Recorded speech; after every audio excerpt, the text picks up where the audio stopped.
แขวงพงศดีแสดงศิลปะวรรณคดีและจูดบังไฟดอก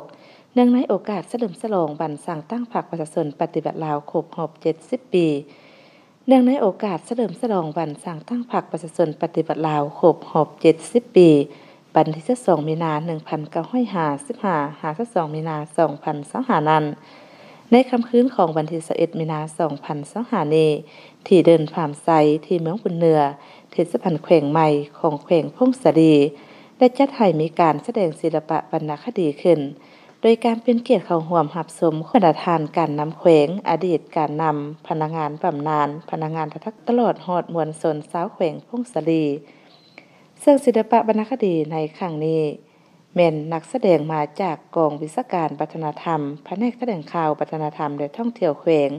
หน่วยวรรณคดีกองบัญชาการทหารเมืองบุญเหนือหน่วยวรรณคดีกองบัญชาการป้องกันความสงบแขวงหน่วยวรรณคดีโรงเรียนมส.บ้านใหม่หน่วยวรรณคดี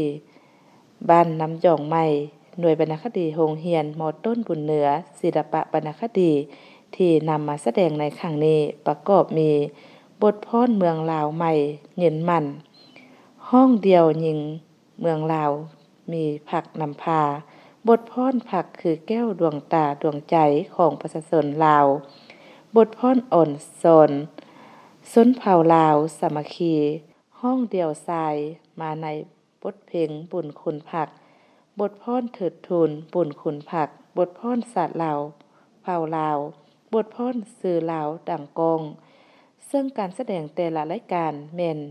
มีเนื้อในเบ้าถึงความอุดมหังมีสวยสดงดงามของธรรมชาติความอุดมสมบูรณ์ทางด้านวัฒนธรรมฮีตของประเพณีการดำรงชีวิตอันผาสุกห่มเย็นอยู่บนพื้นแผ่นดินอันแสนหักวีรกรรมอันอาถรรพ์ภายใต้การนำพาของพรรคประชาชนปฏิบัติลาวที่ได้ปลุกระดมเอาประชาชนบรรดาเผ่าเด็ดเดี่ยวลุกขึ้นต่อสู้จนได้รับชัยชนะและสามารถปลดปล่อยประเทศชาติอย่างสมบูรณ์พร้อมทางนำพาปกปักรักษาและสร้างสรรค์พัฒนาประเทศชาติประชาชนบรรดาเผ่าได้มีความเชื่อมั่นและก้าวเดินตามการนำพาของพรรคพัฒนาขึ้นอย่างต่อเนื่องนอกจากนี้ในค่ำคืนดังกล่าวยังได้ชมการจูดบั้งไฟดอกด้วยบรรยากาศอันคึกคืน